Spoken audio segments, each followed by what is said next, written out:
Inform human, आप तक सच पहुंचे, यही हमारी कोशिश है। माता जी की टेकरी पर हम अक्सर जाया करते थे और एक फूल की दुकान हुआ करती,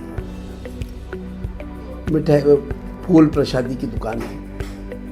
और उस फूल प्रसादी की दुकान पर जब हम खड़े क्यों होते थे, हम खड़े इसलिए होते थे कि वहाँ से एक मधुर आवाज़ आया। कुमार गंधर्व साहब का निवास स्थान और उस निवास स्थान के जस्ट पास में उस दुकान पर से जब मधुर आवाज़ होती थी तो निकलती थी और सुनाई जब हमके कानों पर देती थी तो सहसा हम उस फूल की दुकान पर आके खड़े हो जाते थे। वो फूल की दुकान पर लोग अक्सर इसीलिए जाया करते थे कि वहाँ दो चीज़ मिलेगी, एक तो माता जी के लिए पुष्पहार मिलेंगे, दूसरा प्रसाद मिलेंगे और तीसरा निशा खान की मधुर आवाज़ सुनने को मिलेगी। गुनगुनाने वाली, अपने मधुर कंठ से गुनगुनाने वाली निशा खान भजनों को गुनगुनाती है, उन पाश गायकों के गीतों को गुनगुनाती है जिसमें लता मंगेशकर शामिल है। तो ऐसी मधुर आवाज़ की धनी जो कि कहीं न कहीं कुमार गंधर्व के निवास के पास होने का प्रतिफल प्राप्त कर रही थी, आज हमारे बीच में इन्फॉर्म ह्यूमन विशेष साक्षात्कार के लिए उपस्थित हुआ है निशा खान। निशा जी बताइए, आप बड़े बड़े स्टेजों पर गाती हैं, ये गायकी क्या आपके घराने से शुरू हुई है या स्वतः कहीं, ये कहाँ से एकदम से आपने गायकी का क्षेत्र चुना है और आपने गाना शुरू किया है? सर, गायकी का तो मुझे बचपन से शौक था, लेकिन गायकी तो मेरे घराने से ही है। मेरा जब अली खां साहब के घराने से मैं करती हूँ और मेरे पापा गाते हैं, लेकिन हम लोगों में क्या था, लेडीज़ का गाना अलाउ नहीं था, तो मैं बहुत डर डर के छुप छुप के गाती थी। और गाते गाते ये कुछ मजबूरी बन गया था, शौक था पहले, फिर मजबूरी बन गया था गाना, तो मैं ऑर्केस्ट्रा में प्रोग्राम करने लग गई थी। और बस गायकी तो किसी से भी नहीं सीखी, कुदरती जो भी आता है थोड़ा बहुत। मतलब गायकी आपने किसी से सीखी नहीं? नहीं सीखी। आपने गाना मैं खुद मतलब सुन सुन के, मुझे शौक था तो सुन सुन के गाती थी। अच्छा, उस दौरान कोई मोबाइल नहीं हुआ करता था जिसमें बार बार हम देख करके? नहीं, रेडियो वगैरह से गाने रेडियो से आपने, उस समय रेडियो काफी हुआ करता था और रेडियो से आपने सुन करके और गाना सीखा। ये बड़ी उपलब्धि है। आप भजने भी गाती हैं? जी सर। और भजनों के साथ कौन सा ऐसा गायक है, गायिका है जिसको आप ज़्यादा पसंद करती हैं, उनके गीतों को गाती हैं? जी, लता जी को पसंद करती हूँ मैं, वही मेरी गुरु है। मैंने अपने दिल में उनको ही गुरु माना है और उनके ही गीत सुनती हूँ। लता जी के गीतों को गाती। चूँकि आपका सबसे पसंदीदा लता जी का गीत कौन सा है? मैं सर, शुरू तो मैं देशभक्ति का गीत मुझे ज़्यादा पसंद था, ए मेरे वतन के लोगों। बाकी फिर मैं मतलब जो भी उनके अच्छे गीत थे तो सभी मैं गाती हूँ। एक गीत आप लता मंगेशकर की कुछ गीत का मुखड़ा तो आप, मैं देशभक्ति सुना दूँ क्या? हाँ, आप जो आपको बहुत प्रिय है लता मंगेशकर जी का गीत। ए मेरे वतन के लोगों, तुम खूब लगा लो नारा, ये शुभ दिन है हम सबका, लहरा लो तिरंगा प्यारा, पर मत भूलो सीमा पर वीरों ने प्राण गंवाए, कुछ याद उन्हें भी कर लो, कुछ याद उन्हें भी कर लो,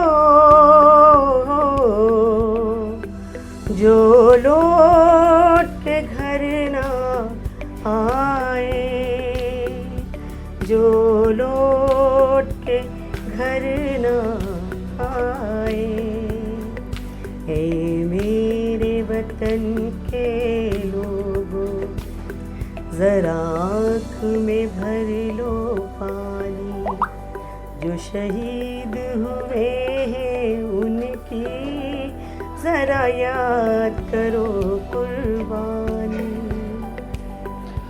निशा जी, आपने लता मंगेशकर जी का बहुत ही वो प्रदीप जी का लिखा हुआ गीत,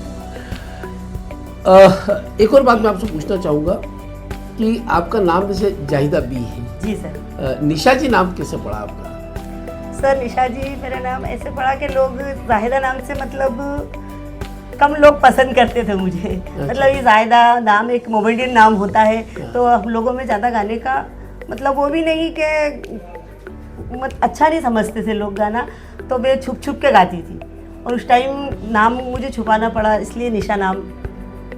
ये भी एक आपके जो विशेष जाति वर्ग है, हाँ, उसमें एक ये प्रतिबंध हुआ करता था। ये प्रतिबंध हुआ करता था तो आपने निशा नाम रखा। निशा नाम।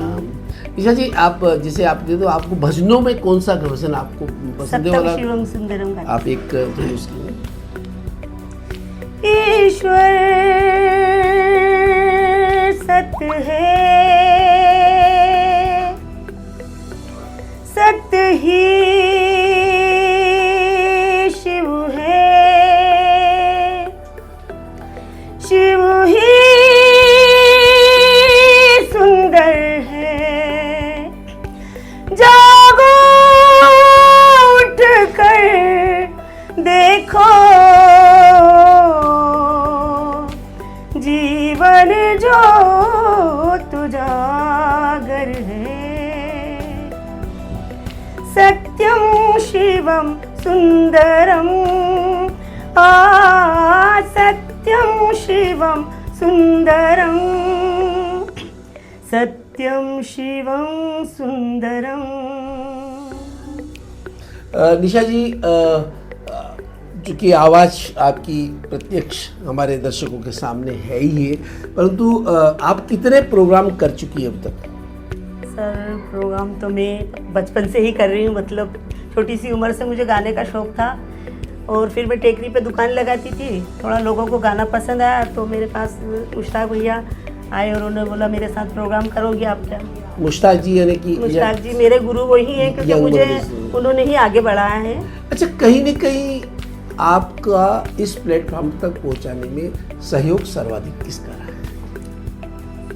सहयोग में तो नज़र मामू का रहा है, क्योंकि उन्होंने ही मुझे, जब से वो पार्षद थे इस मोहल्ले के, जब से ही वो मुझे गाना पसंद करते थे और मेरे पे कुछ मतलब उनका ऐसा था कि ये एक अच्छी लड़की है और मेरा साथ उन्होंने दिया और मुझे मतलब कि तुम किसी से डरो मत, अगर कुछ भी ऐसा होगा तो मैं मतलब आपके साथ तैयार हूँ बोलने के लिए। अंतर्राष्ट्रीय महिला दिवस पर आप सम्मानित तो हो रही हैं, तो महिलाओं के लिए आपका संदेश क्या है? सर महिलाओं के लिए तो यही है कि महिला एक घर में रहने वाली, बहुत सी महिला ऐसी है जो मतलब इतनी मजबूर भी हैं, और तो महिलाओं का सम्मान तो होना बहुत ज़रूरी है। मैं तो यही चाहती हूँ महिलाओं के साथ हूँ और महिलाओं का सम्मान होना। महिला किस तरह आगे बढ़े, इसमें संदेश क्या है?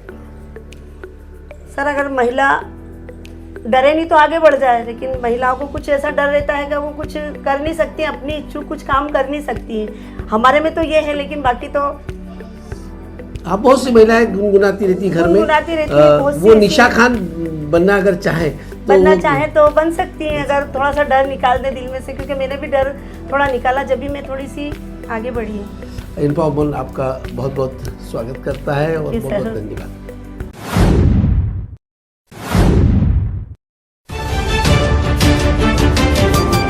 इन्फॉर्म ह्यूमन, आप तक सच पहुंचे, यही हमारी कोशिश है।